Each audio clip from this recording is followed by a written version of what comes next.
নবম শ্রেণী গণিতের ত্রিভুজ ও চতুর্ভুজের পরিসীমা ও ক্ষেত্রফল সংক্রান্ত অধ্যায়ের গুরুত্বপূর্ণ একটি প্রশ্নের সমাধান নিয়ে আজকের এই ক্লাসে তোমাদের স্বাগত। প্রশ্নটি বলেছে, একটি সমদ্বিবাহু ত্রিভুজের সমান বাহুদ্বয়ের দৈর্ঘ্য 20 সেমি এবং তাদের অন্তর্ভুক্ত কোণ 30 ডিগ্রি হলে ত্রিভুজটির ক্ষেত্রফল কত? এই অঙ্কটা করার জন্য আমাদের প্রথমেই ছবিটা দেখে নিতে হবে। ছবিটা এঁকে নিচ্ছি। দেখো, বলেছে একটা সমদ্বিবাহু ত্রিভুজ অর্থাৎ দুটো বাহু সমান। এই সমদ্বিবাহু ত্রিভুজের সমান বাহুদ্বয়ের দৈর্ঘ্য বলেছে 20 সেমি, তাহলে এগুলো 20 সেমি করে দিলাম, এটাও হচ্ছে 20 সেমি দিলাম। আর এই কোণটা বলেছে কত? 30 ডিগ্রি। দুটো সমান বাহুর অন্তর্বর্তী কোণটা বলেছে কত? 30 ডিগ্রি।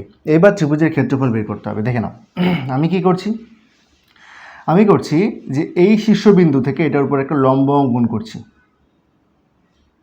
ঠিক আছে, যদি লম্ব অঙ্কন করি, আমি দেখেছি যেটা অলরেডি 30 ডিগ্রি আছে। লম্ব অঙ্কন করা মানে হচ্ছে এটা হচ্ছে 90 ডিগ্রি, এটা হচ্ছে 90 ডিগ্রি।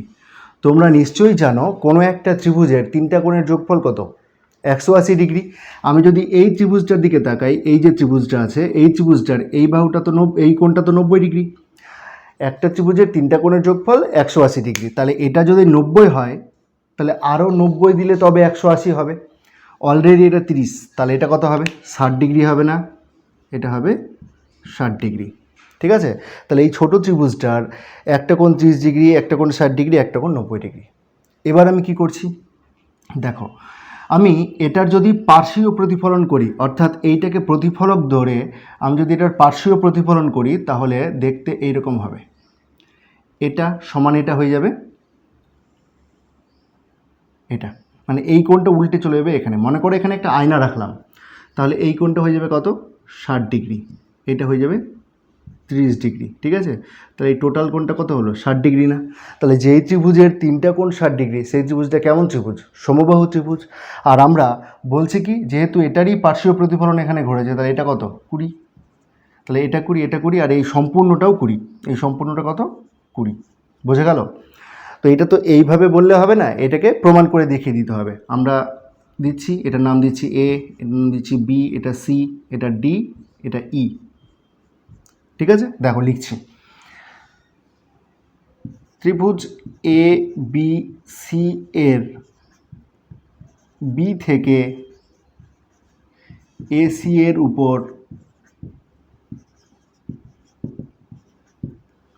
উপর বিডি লম্ব টানা হলো এবং এমনভাবে বর্ধিত করা হলো যেন বিডি সমান ইডি হয়। ঠিক আছে, বুঝতে পেরেছ? তাহলে অতএব ত্রিভুজ এ বি ডি ও ত্রিভুজ এ ই ডি এর কি আছে? 1 নম্বর দেখো, বিডি সমান ইডি বললাম। 2 নম্বর কি বলছি দেখো, 2 নম্বর বলছি কোণ এ ডি বি সমান কোণ এ ডি ই সমান 90 ডিগ্রি অঙ্কন অনুসারে। এরকম অঙ্কন দিয়েছি। ঠিক আছে, 3 নম্বর দেখো, এডিটা সাধারণ বাহু না, তাহলে এডি সাধারণ বাহু। তাহলে দুটো ত্রিভুজের ক্ষেত্রে আমরা তিনটে জিনিস সমান দেখাতে পারলাম। তাহলে অতএব ত্রিভুজ এ বি ডি সর্বসম ত্রিভুজ এ ই ডি। ঠিক আছে, যদি সর্বসম হয় তাহলে কি হবে? আমি এদিকটা মুছে দিচ্ছি। দেখো, সর্বসম হলে কি হবে? অনুরূপ সমস্ত কিছু সমান। তাহলে এই ক্ষেত্রে আমরা কি বলতে পারবো? অতএব কোণ এ বি ডি সমান কোণ এ ই ডি। ঠিক আছে, আবার কোণ এ বি ডি সমান হচ্ছে 180 ডিগ্রি বিয়োগ এই ত্রিভুজটার ক্ষেত্রে দেখো আমরা লম্ব অঙ্কন করেছি, মানে এটা 90। তাহলে এবিডি কোণটা কত?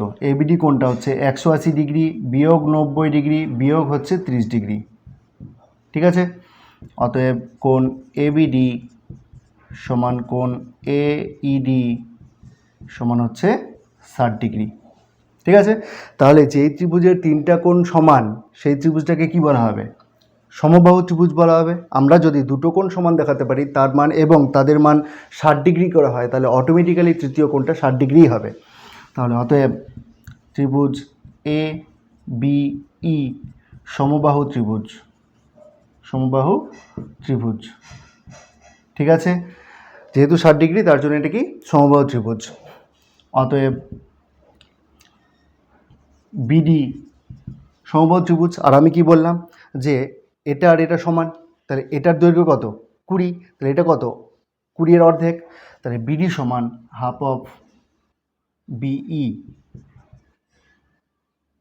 ইমপ্লাই বিডি সমান হাফ অফ 20 সমান হচ্ছে 10 সেমি। তাহলে বিডি এর দৈর্ঘ্য হচ্ছে 10 সেমি। খেয়াল করে দেখো এই যে ত্রিভুজটা আমি পেলাম এই এবিসি ত্রিভুজটার ক্ষেত্রে, এবিসি ত্রিভুজের ক্ষেত্রে এটা লম্ব না, তার মানেই তো এটা উচ্চতা, ঠিক আছে? তাহলে আমরা এটাকে ভূমি এবং এটাকে উচ্চতা ধরে সহজেই এবিসি ত্রিভুজের ক্ষেত্রফল বের করতে পারবো। তাহলে লিখে দিচ্ছি, দেখো। অতএব ত্রিভুজ এ বি সি এর ক্ষেত্রফল সমান হাফ ইন্টু ভূমি কত এসি ইন্টু উচ্চতা কত বিডি, যেহেতু লম্ব আছে মান বসাচ্ছি হাফ ইন্টু এসি কত 20, বিডি কত 10, 2 10 20, 10 10 100 সেমি স্কোয়ার বা বর্গ সেমি। এই প্রশ্নের সমাধান হচ্ছে এইটা। আজকের মতো ক্লাসটা এখানেই শেষ করছি, দেখা হচ্ছে অন্য কোনো একটা ক্লাসে। ক্লাসটা কেমন লাগলো জানাতে কমেন্ট করো, চ্যানেলে নতুন হয়ে থাকলে সাবস্ক্রাইব করে সাথে থেকো।